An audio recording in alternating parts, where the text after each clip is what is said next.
Here? Yeah, I'm here. Can you hear me? All right, cool. All right. Everyone can see my screen. Oh, crap.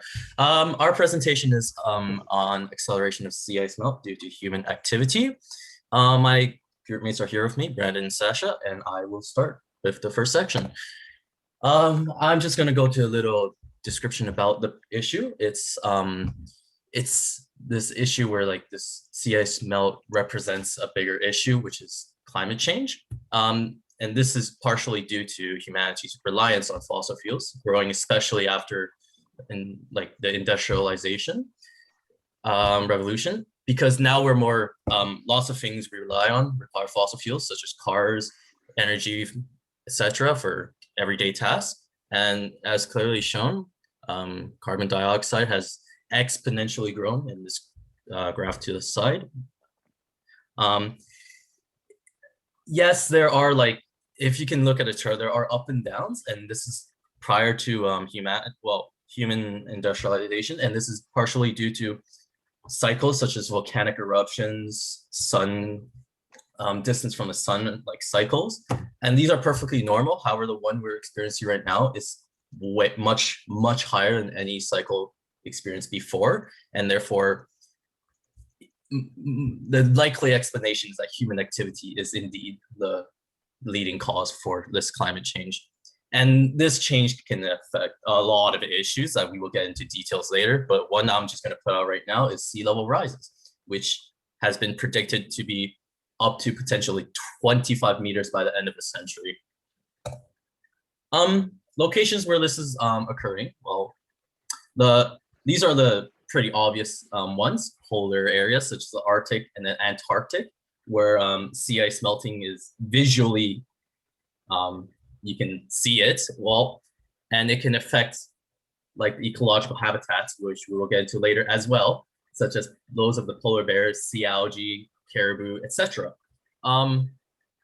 The main point here is that sea ice melt can cause a bunch of issues just on its own without going into even details of its overall coverage of just being climate change. Sea ice melt specifically can cause droughts, heat waves from a positive feedback loop, which is because sea ice, when it melts into water, it creates more surface area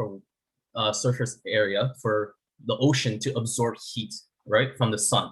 And when it absorbs more heat, more ice melts, and then more heat gets absorbed, and the temperature increases, is a positive feedback.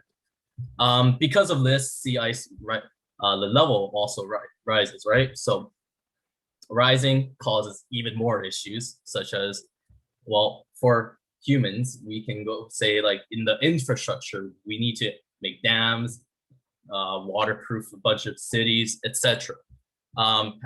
I think my teammates will go into more detail, so I'm going to just chuck it to the next person. So polar ecosystems have a unique reliance on the shade and structure sea ice provides. In these ecosystems, primary production maintains the flow of energy in the food web and is dependent on a balance between stratification and mixing. Stratification keeps the cells of phytoplankton within the layer at the surface, and mixing provides nutrients for production. Surface layer warming, terrestrial runoff, and an increase of fresh water due to sea ice melt can cause an increase in stratification, which can upset the balance that's necessary for stable primary production. Sea ice melt and the nutrients released can also increase the amount of light transmitted into the water. This can lead to phytoplankton bloom, which can be harmful to the ecosystems. On the picture on the right, there's a demonstration of what phytoplankton bloom looks like under the sea ice and what it looks like without it. Next slide. Organisms that live in polar ecosystems often have unique adaptations to low temperatures and high brine salinity. This makes them more sensible to changes in the water following sea ice melt. For smaller animals living under the sea ice melt can also reduce shelter and food availability for fish species and zooplanktons. For large marine mammals that breathe air, sea ice acts as an important physical structure that may act as a barrier or platform for some species.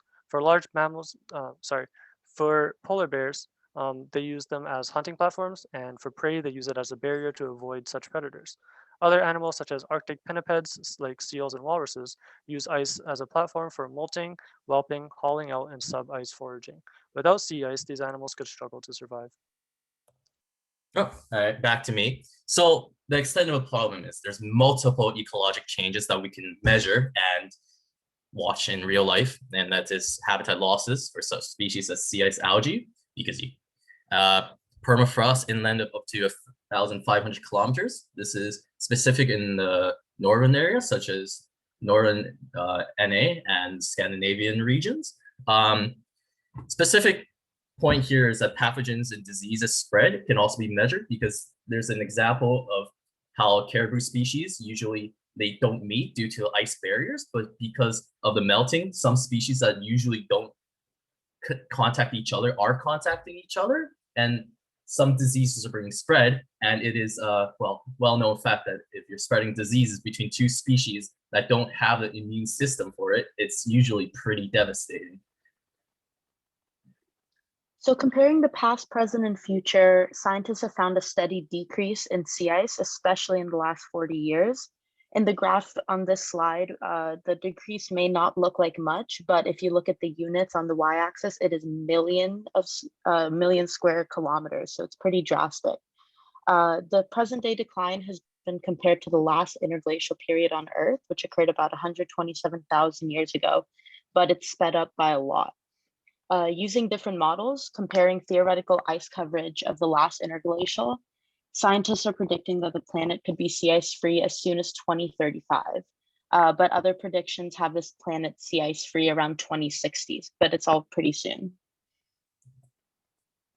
So one of the main solutions that I researched was to reduce the melt of sea ice was possibly gain back what has been lost by increasing the albedo in the Arctic. Albedo is the measure of reflectiveness of a surface. And if you see in this picture, fresh snow that's laying on top of ice has a very high albedo. So it reflects a lot of solar radiation and does not absorb much of it. But as global temperatures rise, the fresh snow melts and exposes the old thin ice underneath, which has a much lower albedo. Therefore, it reflects a lot less solar radiation and absorbs a lot more, which increases the melt of the ice even more. So Leslie Field of Ice 911 and her team have created a safe material that could possibly be spread locally at the poles to increase reflectiveness of the ice and hopefully slow down the melt. The material are these small silica beads shown here that reflect light really well. It's predicted that adding these beads to small areas at the poles can increase reflectivity by 15 to 20%, and hypothetically over time can decrease the temperature by 1.5 degrees Celsius over a large part of the Arctic, and could possibly decrease sea temperature around the area by 3 degrees Celsius. Because the beads are made of silica, which is basically rocks, impact studies have shown that there would be very little impact to local ecosystems if they were spread in small enough areas. This is a small scale solution to a global problem though. The biggest way to stop sea ice melt is to decrease the overall temperature of the planet. Some large scale solutions for this would be increasing number of trees, the use of renewable energy, and the stop or decrease in greenhouse gas emissions such as CO2. To conclude, in polar ecosystems, sea ice is utilized by many different organisms in different ways and has an important role in maintaining balance between biochemical processes. Sea ice melt, primarily caused by global warming and greenhouse gases, can have many negative impacts on these ecosystems. Sea ice melt has been a continuing trend and must be addressed. A possible solution is by reducing greenhouse gas emissions and global warming by methods such as increasing albedo or other methods that reduce these effects. And that's it. Thank you.